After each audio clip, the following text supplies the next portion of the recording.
Bonjour à tous, merci de nous suivre sur Acteurs Public TV, toujours ici au cœur de la fête des métiers et de l'alternance au Stade Charléty à Paris, un salon organisé par le MEDEF Île-de-France. L'entreprise peut-elle se mobiliser pour améliorer l'emploi et l'orientation des jeunes? Quels dispositifs sont les plus efficaces? Comment s'adapte le monde entrepreneurial aux évolutions et aux mutations que ce monde affronte, notamment le regard des jeunes sur le monde du travail? Il a beaucoup évolué en quelques années seulement. On va en discuter avec nos 4 intervenants sur ce plateau. Merci à tous d'être avec nous et on commence notamment par Nadine Crinier. Bonjour. Vous êtes directrice régionale à Pôle emploi et vous avez notamment d'ailleurs un stand ici dans ce salon au Stade Charléty. Isabelle Graillot, bonjour. Bonjour. Vous êtes directrice des ressources humaines à Transilien, qui est la branche Île-de-France de la SNCF, si je ne m'abuse, je ne dis pas de bêtises. Tout à fait. Bertrand Fert, juste à côté de moi, bonjour. Bonjour Antoine. Merci d'être avec nous. Vous êtes vice-président délégué à l'apprentissage et à la formation à la Fédération française du bâtiment Grand Paris Île-de-France. Grand Paris Île-de-France. Et vous êtes aussi dirigeant d'une entreprise qui s'appelle Entreprise Construction Portier. Vous allez nous raconter tout ça et votre parcours notamment, puisque vous avez vous-même, je crois, appris dans un centre de formation des apprentis, un CFA. Absolument, je vais vous en parler de tout ça. On va pouvoir, vous connaissez ça va être très enrichissant. Les deux volets du problème, si je puis me permettre. Et puis avec nous, Thomas Jean-Jean, bonjour. Bonjour Antoine. Vous êtes directeur général adjoint en charge de l'éducation à la CCI Paris Île-de-France. Tout à fait. Merci à vous trois. Avant de commencer et d'entrer dans le vif du sujet, juste un mot justement sur le nouveau rapport des plus jeunes avec le monde du travail, avec le travail, avec la manière d'appréhender la séparation entre la vie professionnelle et la vie privée. J'ai envie de commencer avec vous, Isabelle Graillot, qui est donc DRH à Transilien. Donc vous rencontrez très souvent des jeunes qui recherchent un emploi, forcément. Est-ce que vous le constatez, vous aussi, cette transformation, vous la constatez? Oui, alors on la constate sous deux angles. À la fois une recherche d'équilibre pro-perso, sans doute un peu différente. Je ne sais pas si c'est la période post-Covid. Donc ça, c'est assez important dans leur demande, dans les questions qu'ils posent au moment des entretiens de recrutement. Et le deuxième angle que l'on perçoit, c'est une recherche de sens assez fort. Bien sûr, il faut un travail, mais un travail qui fait sens pour soi et pour la société, pour la planète, pour l'environnement familial, de façon plus ou moins large. C'est vraiment les deux éléments qui ressortent de façon importante dans les questionnements des jeunes et des moins jeunes pour rejoindre aujourd'hui notre entreprise. Et comment vous affrontez cette question à Transilien ? Alors à Transilien, on a la chance d'avoir des métiers qui ont du sens, c'est-à-dire que transporter les franciliens matin et soir pour leur permettre dans une zone extrêmement dense de se rendre à l'école, d'avoir des sorties culturelles, d'avoir une vie familiale, d'aller au travail, ça fait sens. Je ne vais pas vous donner les éléments relatifs aux économies de CO2 quand vous êtes dans un train par rapport à la planète, par rapport à l'autoroute, par rapport à la voiture, mais donc ça c'est assez naturel. Et quant à l'équilibre pro-perso, dans les éléments que nous, on apporte aux candidats qui postulent chez nous, c'est qu'effectivement, les gens travaillent en horaire décalé pour respecter les pointes du matin, les pointes du soir. Mais en même temps, ils ont pas mal de temps libre, du coup, et donc une organisation qui est un peu plus à leur main, avec du temps en journée qu'ils ne retrouvent pas nécessairement dans d'autres environnements que le nôtre. Bertrand Fert, vous le constatez aussi dans votre entreprise, dans le bâtiment ? Oui, tout à fait, dans le bâtiment notamment. Et puis, ce qui est assez curieux, c'est qu'on a beaucoup de métiers dans le bâtiment qui ont du sens. Il faut redonner du sens à nos métiers, mais le sens, il est déjà présent sur nos chantiers. Mais les jeunes, entre eux, discutent. Ils discutent beaucoup, ils font pas mal de colloques. Et ce que je leur dis, c'est venez dans le bâtiment parce que vous allez toucher du concret. Les journées vont passer vite, vous allez avoir un rapport avec votre entreprise qui va vous considérer, qui va vous accompagner. Mais surtout, le bâtiment, c'est quelque chose qui est concret, qu'on touche, donc qui a du sens. On participe à l'édification d'un bâtiment. C'est quand même très valorisant et ça développe toutes les relations humaines qui vont autour de ça. Donc moi, j'essaye vraiment de les convaincre de venir dans des métiers de production où quand on prend un peu de recul, on voit les bâtiments qui s'édifient et on se dit quand même, ça on développe une notion de fierté. Voilà. Nadine Crinier, vous avez une vision transversale, vous en tant que directrice régionale de Pôle emploi. Est-ce que vous constatez la même chose? Et puis surtout, comment les employeurs peuvent s'adapter à cette nouvelle donne? Côté Pôle emploi, en Ile-de-France, c'est un peu plus de 60 000 jeunes qui sont en recherche d'emploi. Et avec des conseillers qui les accompagnent de façon intensive, on retrouve les aspirations qui ont été citées. J'en rajouterai une sur l'ancrage territorial. Effectivement, la possibilité de travailler là où on réside, d'avoir aussi une vie dans l'équilibre pro et privé, mais aussi en société, si je puis dire, plus globalement, et donc qui renforce cet ancrage sur le territoire qui me semble important. Alors, comment l'entreprise s'adapte? Il y a aussi à la fois un besoin de cadrage et un besoin aussi de pouvoir télétravailler quand le métier le permet. Donc ce n'est pas antinomique d'ailleurs chez les jeunes, cette double demande au fond de responsabilisation et en même temps d'être accompagné par l'entreprise, par les accompagnateurs Pôle emploi. Et l'entreprise développe aussi une approche plus commerciale, marketing très local, et l'image compte beaucoup au fond, et le réseautage, le bouche à oreille aussi. C'est un élément extrêmement important, donc s'ouvrir, faire des immersions. C'est très important, ouvrir les portes de son entreprise, pas juste pour visiter, c'est déjà bien, mais aussi pour dialoguer avec les salariés. Il y a besoin aujourd'hui que ceux qui recherchent un emploi se représentent l'emploi par celui qui l'exerce. Et ça, c'est une marque très forte. Quelque chose à prendre en compte. Thomas Jean-Jean, même question sur cette nouvelle donne, la vision des jeunes de l'emploi, et puis comment les entreprises s'adaptent. Est-ce qu'ici, justement, sur ce salon où il y a de très nombreuses entreprises qui viennent présenter les offres d'emploi qu'elles mettent à disposition des jeunes qui viennent, des jeunes visiteurs, justement, est-ce qu'elles ont pris en compte cette nouvelle donne ici, dans ce salon? Oui, alors sur cette nouvelle donne, je rejoins complètement ce qui a été dit, le sens. Mais voilà, les jeunes recherchent un métier, une entreprise qui est porteur de valeurs, de sens, de manière crédible. Voilà, ça c'est un premier point qui est très important. La volonté de flexibilité, ça peut être du télétravail, choisir son lieu de travail, le rythme de travail. C'est vrai que c'est des demandes qui auraient été inimaginables il y a encore 5 à 6 ans, alors que maintenant ça vient assez tôt, je pense, dans les entretiens de recrutement et à tous les niveaux. Voilà. Le troisième point aussi, quand on fait des sondages auprès de nos jeunes de nos différentes écoles, c'est qu'ils recherchent une entreprise où ils vont apprendre quelque chose. Donc cette notion de compétence, qu'est-ce que je vais apprendre par cette expérience professionnelle particulière? On pourrait dire qu'il y a une sorte de rapport un peu consumériste à l'entreprise finalement. C'est qu'est-ce que je vais pouvoir en retirer, voilà. Et en même temps, c'est qu'ils sont très exigeants vis-à-vis de l'entreprise. Voilà. Ils veulent du sens, ils veulent de la flexibilité, ils veulent apprendre des choses. Voilà. Et en même temps, quand on demande à nos jeunes diplômés de tous les niveaux, ils sont contents de leur premier job et ils sont contents de leur apprentissage. Voilà, dans plus de 85% des cas, ils recommanderaient à leur entreprise. Donc, ils ont des exigences et j'ai l'impression que globalement, le contrat il est rempli par l'entreprise. Donc ça aussi, je pense que c'est un message qui est fort, c'est qu'il n'y a pas tellement de défiance des jeunes vis-à-vis de l'entreprise. Voilà, il y a plutôt un rapport exigeant et sain. Voilà, et pour répondre à votre question, j'ai l'impression que oui, quand on voit le succès de l'apprentissage, de l'alternance, voilà, quand on voit tous les efforts qui sont déployés en termes de marque employeur, les entreprises, elles jouent le jeu et j'ai l'impression que quand elles jouent le jeu vraiment, les jeunes réagissent de manière plutôt positive. Alors justement, vous parlez d'apprentissage, d'alternance, c'est l'objet de cette journée aujourd'hui notamment. C'est un enjeu qui a été fixé comme stratégique par le gouvernement, par l'État. Est-ce que dans une entreprise comme Transilien, c'est un enjeu qu'on a renforcé ces dernières années? Vous prenez de plus en plus d'alternants également pour essayer d'amener l'objectif d'1 million fixé par le chef de l'État? Alors l'alternance, c'est une vieille tradition à la SNCF et à Transilien en particulier. On a un CFA intégré sur les métiers ferroviaires, mais on travaille aussi avec d'autres. Et pour répondre à votre question, ça fait 2 années qu'on approche la CCI et on vient de monter un partenariat. Et on espère vraiment pouvoir travailler ensemble sur 2 métiers complémentaires en maintenance pour couvrir à la fois des besoins d'alternance mais aussi de recrutement derrière. Dans le cadre du projet EOL, extension à l'ouest du RERE, vous en avez peut-être entendu parler, qui va nécessiter à la fois des conducteurs supplémentaires mais aussi des mainteneurs supplémentaires. Et donc ce partenariat, on l'espère, devrait nous permettre permettre d'intégrer, moi je dis 2 promos, c'est pas tout à fait des promos, mais pour nous c'est quand même 2 promos, donc 2 x 10 ou 2 x 12 jeunes, niveau bac et niveau BTS, avec une perspective d'emploi à la clé.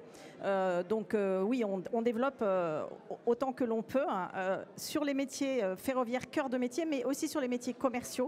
Et on voudrait développer quelque chose de plus important sur le SI. On ne le faisait pas énormément à Transilien. Donc sur les métiers système d'information, chef de projet, ingénieur, pour pouvoir ensuite aussi faire des propositions d'emploi à l'issue de l'alternance. Est-ce que vous sentez aussi que la demande est plus forte de la part des apprenants ?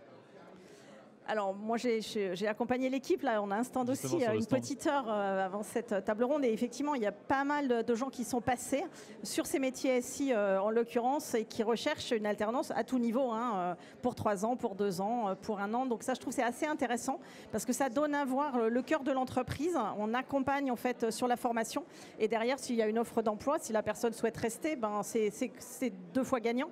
Gagnant pour la personne qui connaît la boîte, qui connaît le collectif de travail, qui s'y trouve bien, et gagnant pour nous qui avons déjà travaillé un premier parcours d'intégration et de développement de compétences, comme c'était évoqué tout à l'heure. Ça veut dire que les postulants comprennent aussi tout l'intérêt qu'ils ont à passer par l'alternance en fait. Thomas Jean-Jean, il y a aussi la vision d'entreprise, mais il y a aussi la vision de l'apprenant qui a compris tout l'intérêt qu'il peut avoir pour garder un emploi à l'issue de cette éventuelle alternance. Oui, tout à fait. Si on parle un peu des motivations des jeunes pour l'alternance, je pense que la première motivation, c'est vraiment le désir d'apprendre autrement, d'apprendre en entreprise, d'appliquer directement ce qui a pu être vu en cours. Voilà. Et de se dire que l'entreprise, c'est aussi un lieu où on apprend. Voilà. Et donc ça, c'est vraiment une très grande motivation. Il y a aussi une motivation, il ne faut pas se cacher, qui est aussi financière, du point de vue des étudiants, parce qu'ils sont payés. Et éventuellement, il n'y a pas de frais de scolarité aussi dans un certain nombre de cas. Donc c'est vrai qu'il y a aussi une fonction forte de l'apprentissage en termes d'ascenseur social, voilà, qui fonctionne pour de vrai. Voilà, on dit qu'en France, l'ascenseur social, il est resté bloqué au sous-sol. Je pense que l'apprentissage, c'est un extraordinaire moyen de relancer cet ascenseur social avec effectivement un mécanisme qui insère pour de vrai. Dans les écoles dont je m'occupe, il y a les 2/3 des apprentis qui reçoivent une offre d'emploi. Voilà, ce qui est quand même un chiffre assez considérable, et je pense que c'est à peu près le même au niveau national. Donc c'est un véritable outil d'intégration, mais je pense que vraiment l'enjeu premier de l'apprentissage pour un jeune, c'est d'apprendre autrement. Voilà, pas dans un cadre trop scolaire. Voilà, et puis cet aspect financier qui n'est pas négligeable et qu'il ne faut pas voir comme étant négatif. Voilà, mais au contraire, c'est un outil de promotion sociale. Bertrand Fert. Oui, moi je rejoins tout à fait ce que dit Thomas, et moi je vais parler un petit peu aussi je vais prêcher pour ma paroisse qui est le bâtiment. Le bâtiment, juste en 2 chiffres quand même, on parle de 36 milliards d'euros de chiffre d'affaires en Ile-de-France. On parle de 375 000 actifs pour l'équivalent de 120 000 sociétés en Ile-de-France. Donc ça vous donne un petit peu le poids du bâtiment. L'ascenseur social dans le bâtiment, c'est très important. Vous démarrez maçon, vous finissez directeur de travaux. Vous pouvez être apprenti et finir finalement chef d'entreprise. C'est mon cas. J'en parlerai peut-être tout à l'heure. Je prendrai ma casquette entrepreneur. Mais oui, et puis donc il faut accompagner. Moi, une entreprise, c'est un lieu de transmission. Il faut, c'est comprendre que le jeune qui arrive dans l'entreprise, c'est la force vive de demain. Il faut beaucoup investir dans les jeunes parce que les jeunes aujourd'hui, il faut les considérer, il faut les accompagner, il faut les respecter. Et pour les motiver, pour moi, il faut les responsabiliser. La source de motivation, pour moi, c'est la responsabilisation. On ne va pas retourner au temps de la féodalité avec les apprentis qui portent le café ou qui nettoient les voitures des collaborateurs. C'est pas ça un apprenti. Un apprenti, c'est avant tout un collaborateur. Et si vous lui donnez cette envie de travailler avec vous, il va rester chez vous, il ne partira pas. S'il part, il quitte son patron, il ne quitte pas l'entreprise. Il ne s'entend plus avec son patron. Mais si le patron il accompagne son jeune, eh ben, il a tout compris. C'est la force vive du lendemain. Et donc voilà, l'ascenseur social est très important parce que le métier est sous tension. Aujourd'hui, le bâtiment, c'est 11 000 apprentis quand même. Mais on a une pénurie de main-d'œuvre. Je pense qu'on y reviendra peut-être tout à l'heure, Antoine. Mais l'apprentissage est une voie aussi à la réponse de cette pénurie de main-d'œuvre. Les jeunes, il faut les former. Ça ne sert à rien d'aller chercher chez les collègues d'à côté. Vous les formez, vous les formez à votre main, à votre guise. Vous n'avez pas besoin de les déformer pour mieux leur réapprendre. Vous les formez à la base. Et moi, je pense que c'est la meilleure voie pour répondre à la pénurie de main-d'œuvre. Voilà. Alors, Bertrand Fert, vous parlez un peu en connaissance de cause, puisque vous êtes donc vous-même passé par l'apprentissage. Est-ce que vous voyez des différences justement entre l'époque, pas si lointaine bien sûr, où vous avez fait l'apprentissage et aujourd'hui en termes d'évolution? C'est considérable. Déjà, les méthodes ont changé d'apprentissage. Les jeunes aujourd'hui dans les centres de formation travaillent sur des logiciels nouveaux, ils font du BIM, ils font de la maquette numérique, ils font du développement durable, ils font de l'énergie renouvelable. Ils donnent un sens à leur métier, on en parlait tout à l'heure, mais c'est vrai qu'aujourd'hui, vous avez des immeubles, c'est des véritables passoires thermiques. Ils vont travailler sur des sujets d'économie d'énergie pour les citoyens, donc c'est quand même hyper valorisant. Donc je pars du principe qu'aujourd'hui, les méthodes ont changé d'apprentissage et les apprentis, il ne faut pas les sous-estimer. C'est comme des enfants qui comprennent tout, sauf que ce n'est plus des enfants, c'est des adultes. Donc il ne faut pas hésiter à les responsabiliser. Vous parliez tout à l'heure, Thomas, de salaire, c'est de l'attractivité. Ils ont des minimums conventionnels de salaire, mais rien ne vous empêche de leur donner une prime au résultat, une prime à la motivation. Et je pense que tous ces petits critères-là font que demain, vous avez une équipe très forte dans votre société. Nadine Crinier à Pôle emploi, l'apprentissage c'est un des axes majeurs évidemment de développement. Est-ce que vous ressentez vous aussi une demande plus forte de la part des entreprises ces dernières années? Alors oui, l'apprentissage est une demande, une réponse aux tensions de recrutement, pas la seule. Après, on voit bien que tous les secteurs aujourd'hui sont en recherche, et notamment en Ile-de-France, que ce soit sur des métiers manuels et intellectuels. Il n'y a pas que des métiers exclusifs. Et au fond, il faut réussir à amener des candidats vers ces métiers sans concurrence. C'est difficile. Et penser des préparations différentes. Je vais prendre un exemple, ingénieur en cybersécurité. On en demande, y compris dans vos secteurs. Aujourd'hui, il n'y a pas d'ingénieur en cybersécurité. Donc on va aller chercher des personnes avec un bac, on va faire une préparatoire opérationnelle à l'emploi, remise à niveau, maths, français, raisonnement logique, et on va les amener vers des contrats d'apprentissage pour qu'ils deviennent ingénieurs en entreprise. Donc il faut aussi penser des systèmes qui s'adaptent à chaque profil et qui sont parfois en emboîtement de différents parcours pour aller vers l'entreprise. Donc vraiment, le sujet aujourd'hui, c'est la personnalisation et la difficulté et en même temps l'intérêt, c'est qu'il n'y a pas de solution sur étagère toute prête. Il faut vraiment travailler individuellement, mais à une grande échelle. Est-ce qu'il y a un enjeu d'attractivité? Comment vous conseillez les entreprises pour développer leur attractivité? Alors, je pense que les entreprises aujourd'hui ont arrêté de dire « je ne trouve pas, ça vient des autres ». Elles sont vraiment au cœur des dispositifs de recrutement, de fidélisation, vous en avez parlé, c'est essentiel. Et puis aussi parfois d'accompagnement au changement. Et ça, c'est très nouveau. Moi, j'étais en relation avec une entreprise du BTP qui avait embauché une personne avec beaucoup de qualité. Au bout de 5 ans, elle voulait faire autre chose. Au fond, elle a accompagné le changement. Et ça, c'est vraiment une dimension très nouvelle, mais qui est reconnue par les autres salariés. Donc, ça renforce aussi l'attachement. Et puis, le bouche à oreille sur le territoire met en valeur aussi cette entreprise. Donc, tout ça, ce sont des éléments nouveaux qui s'approfondissent. Et puis nous, on est là pour accompagner Pôle emploi, chaque entreprise, dans la rencontre avec les candidats. Le CV a vécu. Bien sûr, il faut en avoir un. C'est utile. Mais au fond, beaucoup d'employeurs nous disent « j'aurais pas pris cette personne si vous ne me l'aviez pas présentée directement ». Donc, effectivement, les services RH évoluent aussi dans le recrutement et chacun sur le territoire doit trouver des solutions. Sur ce point, très précisément, le CV a vécu? Alors le CV, c'est quand même bien d'en avoir un, mais où je vous rejoins, c'est que c'est la rencontre qui fait la différence et la motivation, quelque part aujourd'hui. Et on a de plus en plus de gens, des jeunes et des moins jeunes, qui ont des parcours, on va les qualifier d'atypiques. Et c'est ça qui est aussi intéressant, les personnes qui décident de faire un break, d'aller faire autre chose, de revenir, on a récemment fait, je vais l'évoquer à Ground Control avec l'appui de Pôle emploi à Île-de-France, un grand forum recrutement, et on a eu l'agréable surprise de voir pas mal de gens en reconversion professionnelle qui venaient chercher vraiment autre chose. Donc oui, ils arrivent avec un CV ou pas de CV, mais c'est le moment de l'échange qui permet vraiment de détecter la motivation à intégrer l'entreprise, à changer de job, à s'engager dans autre chose et à tester une seconde partie ou une première partie de parcours professionnel en fonction de là d'où l'on vient. Bertrand Fert. Oui, un petit mot aussi sur l'attractivité des métiers, comme vous disiez. À la Fédération française du bâtiment, un Grand Paris de France, ce qu'on essaie de faire pour attirer les jeunes quand même, c'est de développer la promotion des métiers. Il faut qu'on fasse la pub de nos métiers. Moi, je me souviens, j'étais jeune d'ailleurs, moi, mon père me disait « tu as intérêt à bien travailler à l'école ». C'est parce que si tu ne travailles pas bien à l'école, eh ben, tu vas aller dans le bâtiment, mon petit gars. J'ai dit, c'est pas possible. Aujourd'hui, quand on travaille bien à l'école, on va dans le bâtiment. Il faut qu'on enlève ces vieux clichés. Le bâtiment, c'est sale. Le bâtiment, il y a de la pénibilité, etc. Non, on n'est pas...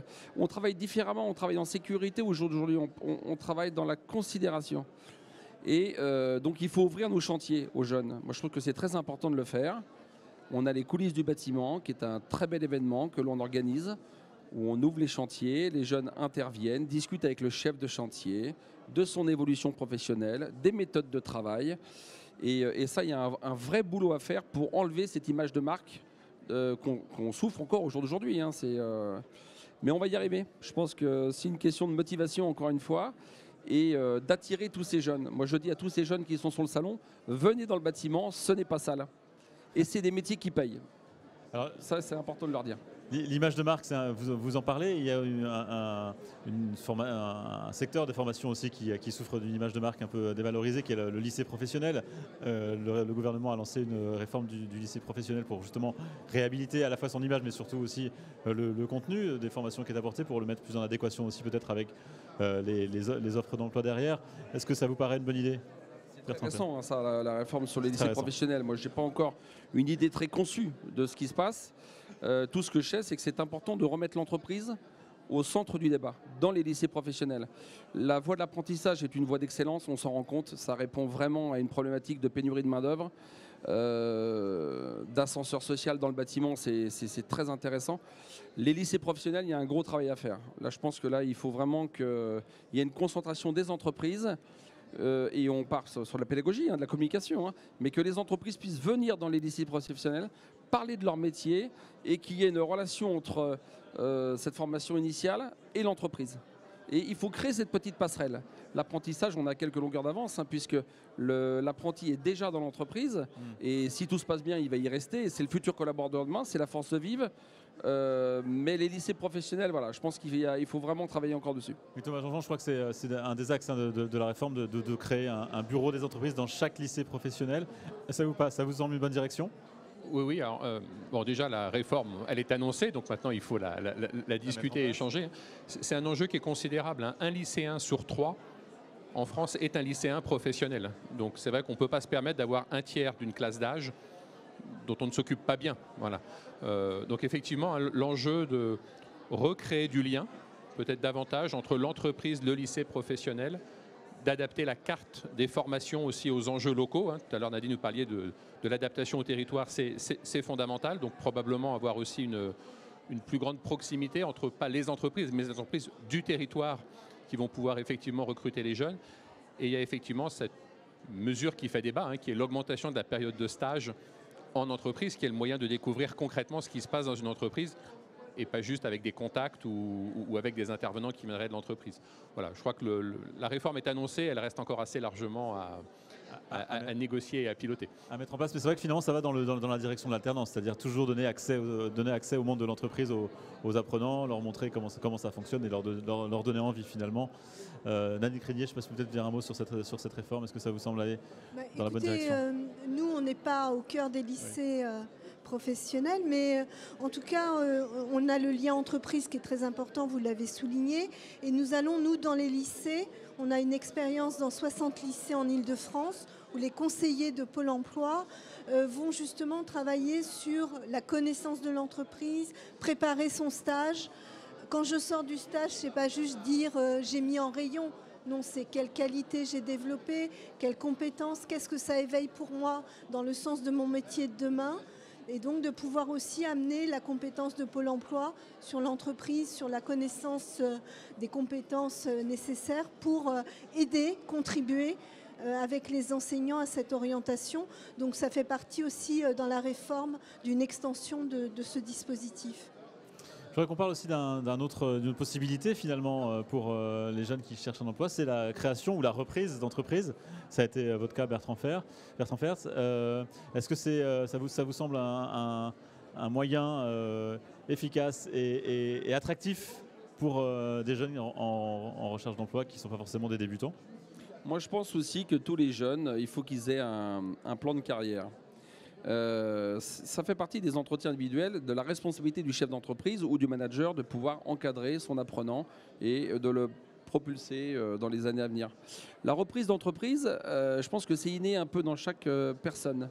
On est né pour être chef d'entreprise ou pas, et dans des métiers en tension comme les nôtres, l'ascension se fait tellement rapidement, avec de l'abnégation, avec du sérieux, que pour moi, c'est aussi une possibilité très importante de motivation pour le jeune, de se dire bon bah tiens, aujourd'hui je suis maçon, mais peut-être que demain je serai mon propre patron. Moi c'est ce qui m'est arrivé, hein. J'ai été formé, j'ai été apprenti si vous voulez pour parler de ma casquette entrepreneur dans un CFA, le CFA du bâtiment Saint-Lambert. Nous sommes présents sur le salon. J'ai fait mon apprentissage dans l'entreprise, j'ai eu la transmission de mon patron et j'ai racheté l'entreprise par la suite. Bah, je trouve ça génial. Et je suis en plus le président de l'école qui m'a formé. Vous voyez, donc aujourd'hui, grâce à la Fédération française du bâtiment, je suis le président du CFA. Donc j'ai été apprenti dans l'école dont je suis le président et j'ai racheté l'entreprise après. Mais Bertrand Fers, il est comme tout le monde. Ça, cette opportunité-là, c'est aussi les métiers en tension qui le permettent. Et là, il y a du travail dans le bâtiment. Donc j'engage tous les jeunes à venir dans le bâtiment. Oui, c'est un parcours qui a valeur d'exemple en plus, que vous pouvez communiquer autour de votre parcours, parce que ça, évidemment. Je vais faire le tour du salon avec mon petit bâton de pèlerin et leur dire créez-vous un stand juste pour vous. C'est quand même motivant de pouvoir entreprendre et de créer de l'emploi quand même. Je veux dire, nous, sur Terre, voilà, il faut qu'on ait un passage. Et ce passage, quand on le marque par des belles actions comme ça, bah, je trouve ça merveilleux, moi, quand même. Thomas Jean-Jean, sur l'opportunité de créer ou de reprendre une entreprise, bon, plutôt créer quand on est un jeune qui démarre. Oui, alors ça c'est un mouvement qu'on voit de fond. De plus en plus de jeunes qui créent leur entreprise dès la fin de l'école, voire même avant la fin de l'école. Voilà, donc c'est quelque chose qui est clairement en augmentation, hein. Selon les écoles, on a entre 5 et 30% de créateurs d'entreprises à l'issue de l'école. Voilà, donc c'est des chiffres parfois considérables, voilà, et qu'on n'observait pas les années précédentes. Mais est-ce que ça fonctionne? Alors, l'autre point justement qui est important, c'est que pour certains, ils ont vraiment une vocation d'entrepreneur, voilà, et ça va fonctionner parce qu'ils ont cette vocation. Et pour d'autres, c'est un passage. Ils vont peut-être créer leur entreprise, ça n'a pas marché, mais ils vont apprendre des choses, et puis après, qu'ils vont réussir à valoriser dans l'entreprise. Ou parfois, certains vont commencer comme salariés, parce que c'est rassurant, et après, ils vont avoir le virus de la création d'entreprise. Donc je trouve que ce qui est intéressant aussi, c'est qu'on s'aperçoit que finalement, il n'y a pas de parcours type. Voilà, on peut vouloir créer son entreprise au début, et puis finalement, ça ne marche pas. Donc bah, on revient sur du salariat, et peut-être qu'on y reviendra après. Voilà, et d'autres commencent par le salariat, et ensuite vont voir la création d'entreprise 5 ans ou 15 ans plus tard. Donc on s'aperçoit qu'aujourd'hui, l'entrepreneuriat, c'est donc beaucoup de cursus, on l'intègre, parce que c'est une demande des jeunes. Voilà. Et on s'aperçoit que finalement, bah, le virus, il est là, alors il va s'exprimer plus ou moins tôt. Isabelle Graillot, est-ce que c'est quelque chose que vous constatez, peut-être le départ de certains de vos salariés qui veulent créer une entreprise, ou à l'inverse, vous recrutez des jeunes qui ont tenté On n'a pas beaucoup de démissions à Trancy, hein. Encore, on reste très atypique, hein, par rapport aux entreprises classiques. Vous n'êtes pas atteint par la grande démission? Alors non, on n'est pas atteint par la grande démission, hein. On a une centaine de démissions par an, 14 000 salariés. Donc voilà, on est peut-être passé de 110 à 120, voilà, entre avant le Covid et après le Covid. Mais une fois que les gens viennent, ils restent globalement. Ça ne veut pas dire que ça n'évoluera pas. Mais on a quand même des gens qui ont la possibilité de prendre un congé pour création d'entreprise, et on les accompagne aussi parce qu'à un moment de leur vie, ils ont envie de se lancer, quoi. Et la sécurité leur permet aussi de revenir, hein, si ça ne fonctionne pas. Donc ça, c'est un atout qu'on leur offre.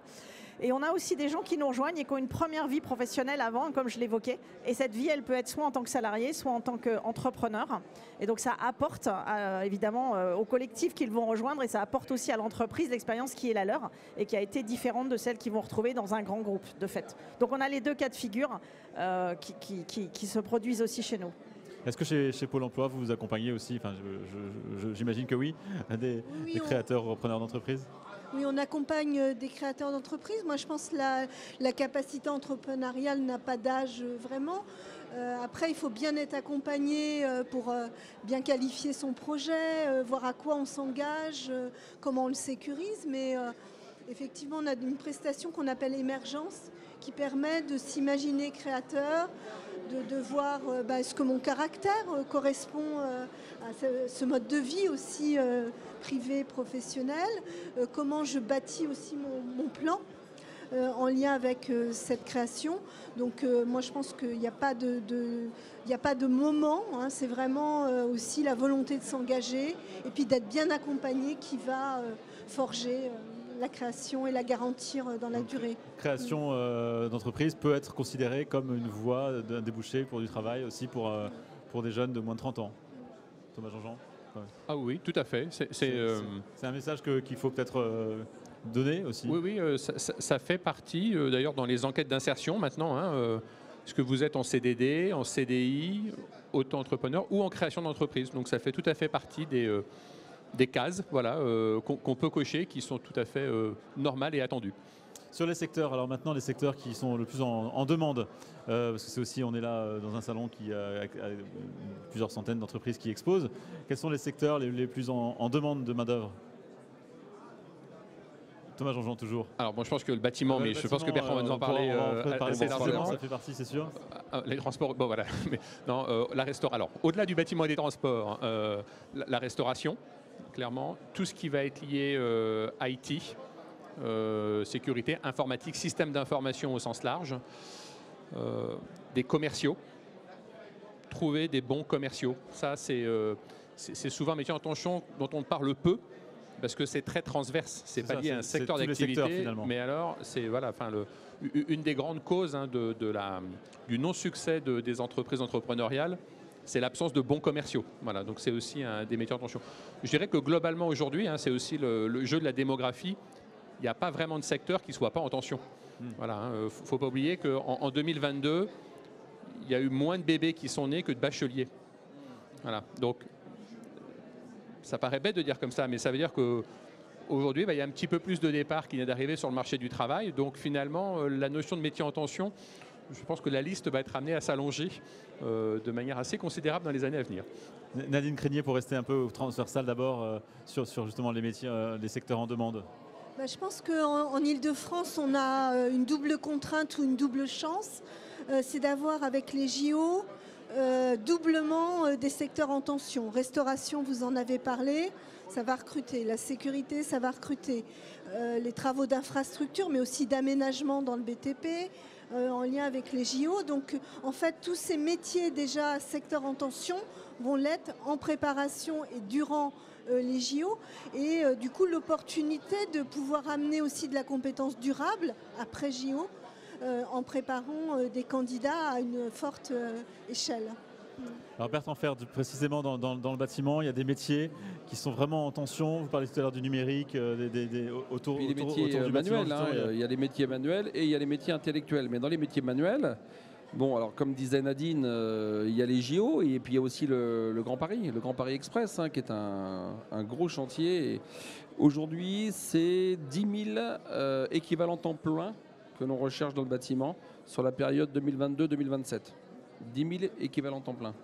Donc il nous faut des maçons, il nous faut des menuisiers, il nous faut des couvreurs pour les toitures, il nous faut des plâtriers pour les cloisons, il nous faut aussi des plombiers pour toute la partie sanitaire, des électriciens, il nous faut des peintres, il nous faut des carreleurs, des revêtements de sol. Tous les métiers manuels aujourd'hui sont en tension et on est en recherche de main-d'œuvre. Donc l'apprentissage pour moi, ce salon hein, qui est quand même, je dirais, le noyau central de notre table ronde, il est très important. Il faut redorer les métiers du bâtiment, ce n'est pas sale, c'est valorisant. On construit des choses très intéressantes. C'est du concret, on touche. On aura toujours besoin de rénover dans le bâtiment. Du travail, il y en aura. Et après, il y a les nouvelles méthodes de construction. On est sur les énergies renouvelables, on est sur le développement durable, on est sur le bas carbone. Donc, c'est des sujets qui sont complètement nouveaux et qui sont très motivants pour le jeune public. Et est-ce qu'avec ces tensions finalement qui touchent tous les secteurs, vous vous retrouvez en concurrence avec d'autres secteurs ? C'est quelque chose que vous affrontez ? Non, le bâtiment, bon, on dit quand le bâtiment va, tout va. Donc, qu'on démarre pas le bâtiment, mais non, on n'est pas en concurrence avec d'autres corps de métier. Donc effectivement, le transport est concerné aussi d'ailleurs par les Jeux Olympiques et le développement, vous l'avez parlé tout à l'heure, vous avez parlé d'Eole tout à l'heure, de Grand Paris Express. Il y a aussi, donc c'est un secteur très en demande. Quels sont les métiers précisément qui sont recherchés ? Alors nous, Transiliens, en complément des besoins bâtiments sur l'Île-de-France, on recrute, moi je ne vais pas donner les 10 ans à venir, je vais donner l'année 2023. Donc on affiche une ambition de 900 recrutements cette année. Voilà, l'année dernière, on avait dit 600, on a fini à 770. Des conducteurs de train, donc les conducteurs de train de banlieue, des conducteurs de RER, mais aussi des conducteurs de tram-train. C'est un métier différent, d'une exigence autre. Vous conduisez dans un milieu beaucoup plus urbain. On recrute aussi des mainteneurs parce qu'il faut entretenir le matériel nouveau. Bientôt 100% des trains franciliens financés par Île-de-France Mobilité, c'est du renouvellement de matériel, donc avec de l'électronique, de l'électricité. Donc là aussi des métiers qui ont considérablement évolué. Et puis dans nos gares, on a besoin aussi de recruter des agents commerciaux. Vous les voyez sur les quais, probablement autour de 200. Et comme je vous le disais, on recrute aussi dans les métiers SI. On fait le choix assumé de réinternaliser une partie des emplois sur de bac plus 2, bac plus 4 et ingénieurs pour pouvoir travailler en interne et proposer des parcours, donc à peu près 900 pour cette année, tout métier sur l'ensemble de l'Île-de-France, sur nos différents sites de production, avec pour la plupart des formations internes rémunérées. Et là encore, on a nous aussi à la rentrée de septembre des sessions d'apprentissage qui démarrent sur les différents métiers qu'on a évoqués. Donc ce salon est effectivement clé pour donner à voir et donner envie de nous rejoindre. Merci beaucoup, on arrive un peu au terme de cette table ronde, mais un dernier mot avant de terminer de chacun sur quelles évolutions vous espérez, si on se revoit dans un an, qu'est-ce que vous espérez voir avoir évolué sur le marché de l'emploi des jeunes, en termes de réglementation et de décision de l'État. Qu'est-ce que vous attendez, vous par exemple à Transilien, pour rester avec Alors vous, moi, Isabelle Gréau? Je vais déjà répondre un petit peu à côté de la question, si vous permettez. Non, je veux dire que dans un an, j'espère qu'on sera tous prêts pour les Jeux Olympiques, qu'on aura évidemment trouvé toutes les ressources nécessaires, parce que c'est quand même un événement assez extraordinaire auquel on va tous contribuer en Île-de-France, en tant que citoyen déjà, et en tant que salarié, et en tant qu'employeur. Et peut-être y voir plus clair sur la réforme des lycées professionnels et le positionnement de l'entreprise, de notre entreprise et des entreprises, pour faciliter effectivement l'apprentissage et l'intégration amont. Avec le cumul qui fait qu'à la fois vous êtes en école et à la fois vous êtes salarié. Pour rester dans le monde de l'entreprise, Bertrand Fert, sur cette dernière question. Oui, alors moi je suis un peu d'accord avec tout ce qui a été dit jusqu'à présent, mais je voulais juste rajouter aussi une dernière petite chose par rapport aux jeunes et aux entreprises, si vous me le permettez Antoine, c'est qu'on a une aide de l'État. Une aide de l'État pour l'embauche d'apprentis qui équivaut à 6 000 € quand même. Et ça aussi, c'est quelque chose de motivant pour l'embauche d'un jeune. C'est 6 000 € et ça, c'est un coup de pouce de l'État pour développer l'apprentissage. Et je pense que là, pour le coup, je crois qu'on doit être à 850 000 ou 900 000 apprentis. Et je pense que l'objectif du président de la République de passer à 1 million d'apprentis, il va être largement dépassé. Voilà. Donc après, les méthodes sont bonnes. On est en train de développer tout ça. On travaille autrement. Donc moi je suis quand même très confiant pour l'avenir. L'espoir voilà. est là. Thomas Jean-Jean. Oui, pour aller dans le sens de Bertrand, moi si j'avais un vœu pour les 12 mois qui viennent, c'est effectivement qu'on ait une régulation intelligente de l'apprentissage. Il y a un certain nombre de choses qui ont été annoncées. Il y a eu un développement quantitatif extraordinaire et très bénéfique de l'apprentissage. Je pense qu'il faut veiller à maintenir la qualité de l'apprentissage, c'est-à-dire effectivement un apprentissage qui insère professionnellement, qui sert d'ascenseur social, qui a toutes les qualités qu'on a évoquées. Donc effectivement, moi je trouve que c'est important de maintenir les aides à l'embauche parce que ça vient aussi rémunérer un investissement de l'entreprise dans les forces vives de demain. Et c'est aussi important que les organismes de formation eux-mêmes ils soient au niveau. Voilà, alors c'est le cas bien évidemment pour tous les exposants qui sont ici, mais il y a eu un certain nombre peut-être d'excès qui ont été dénoncés dans la presse et je pense que c'est important qu'on introduise aussi des critères qualitatifs pour que l'apprentissage reste un formidable moyen et d'apprendre et de s'insérer professionnellement. Nadine Crinier, le dernier mot. Oui, écoutez, aujourd'hui c'est la fête de l'apprentissage. Donc dans un an, c'est la fête des JO. Moi, je souhaite qu'elle profite au plus grand nombre de personnes dont on s'occupe à Pôle emploi. Donc de créer des parcours, de créer aussi de l'optimisme. Et je vois aujourd'hui, il y a beaucoup de gens motivés, les entreprises, les CFA, un nombre important de personnes qui recherchent. Donc dans un an, une solution pour tous, ça serait merveilleux. Eh bien, un grand merci à tous les quatre d'avoir été avec nous sur ce plateau. C'est la fin de cette table ronde. Encore merci. On était, je vous rappelle, ici au cœur de la fête des métiers et de l'alternance au Stade Charletti à Paris, organisée par le MEDEF Île-de-France. Merci à vous de nous avoir suivis sur Acteurs Public TV. À très bientôt.